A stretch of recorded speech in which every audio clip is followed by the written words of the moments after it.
Good morning students. Lesson है अपना 6। माँ कहे एक कहानी। माँ क्या कह रही है? माँ कहे एक कहानी। ये लेसन है अपना, कविता है कि माँ एक कहानी कह रही है। माँ कहे एक कहानी, बेटा समझ लिया क्या तूने, मुझको अपनी नानी कहती है मुझसे ये चेरी, तू मेरी नानी की बेटी। कहे माँ कहे लेटी ही लेटी, राजा था या रानी, राजा था या रानी। माँ कहे एक कहानी। माँ एक कहानी कह रही है, बेटा समझ लिया क्या तूने, मुझको अपनी नानी, क्या तूने मुझे अपनी नानी समझ ली क्या? माँ कौन है? नानी कौन होती है? माँ की माँ। नानी कौन होती है? माँ की माँ होती है। तो माँ एक कहानी, बेटा समझ लिया क्या तूने मुझको अपनी नानी। माँ कि बेटे को कह रही है कि तूने मुझे अपनी नानी समझ लिया क्या? कहती है मुझे ये चेरी, तू मेरी नानी की बेटी। और वो कहती है कि मुझे तू मेरी नानी की बेटी है। कहे माँ एक लेटी लेटी, राजा था या रानी थी। माँ कहे कहानी। माँ लेटी लेटी जो है वो अपने कि मुझे बेटी समझ लिया क्या, और कह के माँ लेटी लेटी ऐसे लेटी लेटी है। और वो कह रही है कि नानी मुझे राजा की कहानी बताओगे या रानी की? वो बार बार कह रही है राजा था या रानी, राजा था या रानी। कहानी तो शुरू कर दी लेकिन अब कह रहे राजा था या रानी। माँ एक कहे कहानी, तू है हटी मान धान मेरे, सुन उपवन से बड़े सवेरे, तात भ्रमण करते थे तेरे, जहाँ सुरभि मनमानी, जहाँ सुरभि मनमानी। तू है हटी मान धन मेरे, सुन उपवन में बड़े सवेरे, तात भ्रमण करते थे तेरे, जहाँ सुरभि मनमानी। तात किसको बोलते हैं? पिता को। किसको बोलते हैं?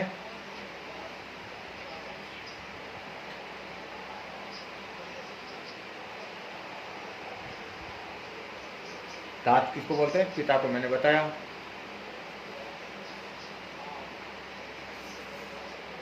कि तू है हटी मानधन मेरे, तू क्या जिद्दी है। हटी को मतलब क्या बोलते हैं? जिद्दी।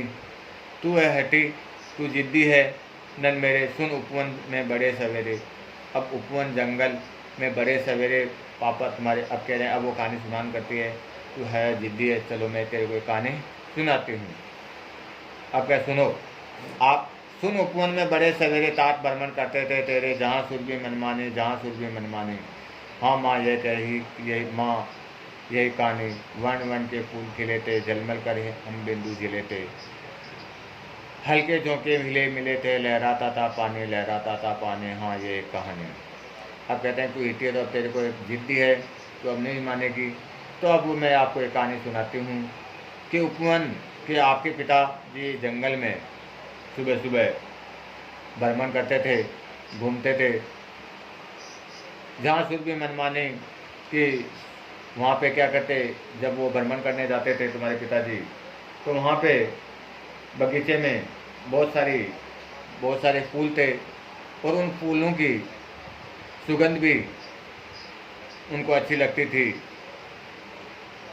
वन वन के फूल खिले थे, झलमल कर रहे हम बिंदु झिले थे, हल्के झोंके हिले मिले थे, लहराता था पानी, लहराता था पानी। हाँ हाँ यही कहानी है कि जब वो उस उपवन में भ्रमण करते थे, घूमते थे, तो वहाँ के जो फूल है वो हमेशा खिले हुए रहते थे, और उन पर ओस की बूंदे भी सुबह सुबह क्या, जैसे भ्रमण करते हैं तो अपन देखते हैं कि सुबह सुबह फूलों पे, बगीचे में आप जाके कभी भी देखना तो सुबह सुबह उन फूलों पे ओस की बूंदे भी अपन को दिखाई देती है। हल्के झोंके मिले थे, और हल्की हल्की हवा से वो फूल क्या होते हैं, झोंके खाते हुए रहते हैं। लहराता था पानी, लहराता, और पानी भी लहरा रहा था। हाँ यही एक कहानी है, और यही एक क्या है? कहानी है।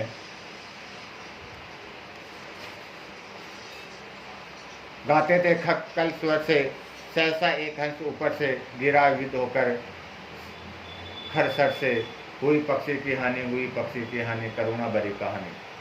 कि गाते थे खक्कल स्वर से, और वहाँ जो उपवन में पक्षी खग पक्षी को बोलते हैं। और अपन सुबह सुबह अपन देखते हैं कि पक्षियों की चहचहाट होती है। तो गाते थे खग कल स्वर से, सहसा एक हंस ऊपर से गिरा, विद होकर खर सर से। अचानक ही क्या हुआ कि वो जब वो पिताजी तात भ्रमण कर रहे थे बगीचे में, तो उस बगीचे में बहुत सारे पक्षी कल स्वर कर रहे थे।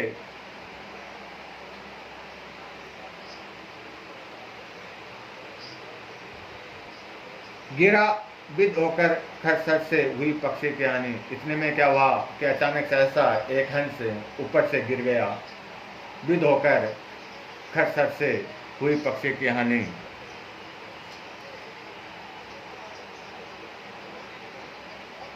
तो अब अचानक ही एक हंस था, वो ऊपर से गिरा। तो आपने देखा, राजा ने देखा कि ऊपर से एक खर गिरा हुआ है, उसके बाण लगी हुई थी, घायल हो गया था। विद होकर खर जो हुई पक्षी की हानि, हुई पक्षी की हानि, करुणा भरी कहानी। ये एक दया भरी कहानी है कि क्या हुआ कि जैसे राजा घूम रहे थे सुंदर उपवन बगीचे में, सुबह सुबह घूमने निकले थे, और वहाँ के जो रंग बिरंगे फूल इच्छा अनुसार मनमानी कर रहे थे वो, कि जैसे कि भाई अपन देखते हैं सुबह सुबह बगीचे में घूमने जाते हैं, अपन टहलने जाते हैं, तो अपन भी देखते हैं कि बगीचे में बहुत सारे पक्षी भी होते हैं, फूल भी होते हैं। तो वो क्या करते हैं कि जैसे मानो अपने आप मनमानी से वन का मतलब रंग बिरंगे जो फूल भी थे वो अपने आप में वहाँ पे खिल रहे थे, और उनमें सुगंध भी आ रही थी धीरे धीरे, और उन पर ओस की बूंदें, मानो जो ओस की बूंदें हैं वो भी कल कल कर रही थी, सुंदर लग रही थी। इतने में ही वहाँ पे सुबह सुबह पक्षी भी गाना गाते हुए कल स्वर कर रहे थे अपने आवाज़ में उसके साथ, चींचाकर जैसे चिड़ियाएँ, कोयल, हाँ सभी उसी में थे उपवन में। तो अचानक एक हंस ऊपर से किसी ने बाण लगा दी थी, तो वो नीचे गिर गया, सुध-बुध होकर घायल हो गया था।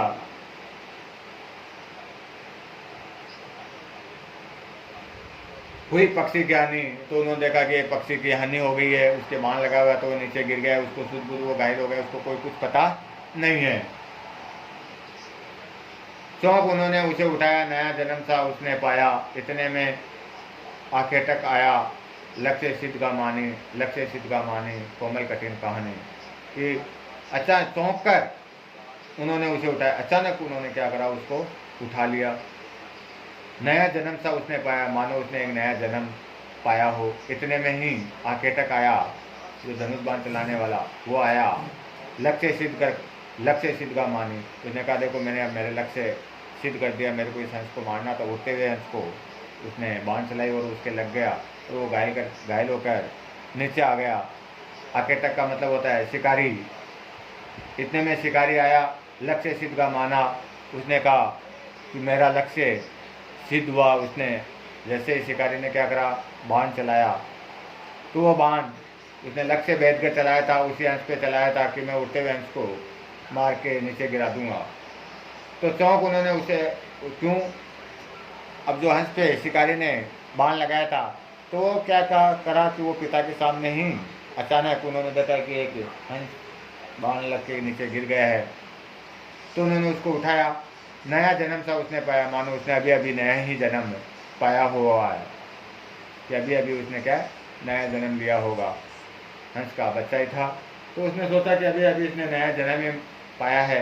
लेकिन इतने में ही शिकारी वहाँ आ जाता है और कहता है कि लक्ष्य सिद्ध का मानी, कोमल कठिन कहानी। ये तो एकदम कोमल है, कठिन कहानी है। अब वो बता रही है नानी, ये तो बहुत ही कठिन कहानी है भाई। उसमें शिकारी आया है और वो कह रहा है कि मैंने अपना लक्ष्य सिद्ध कर दिया।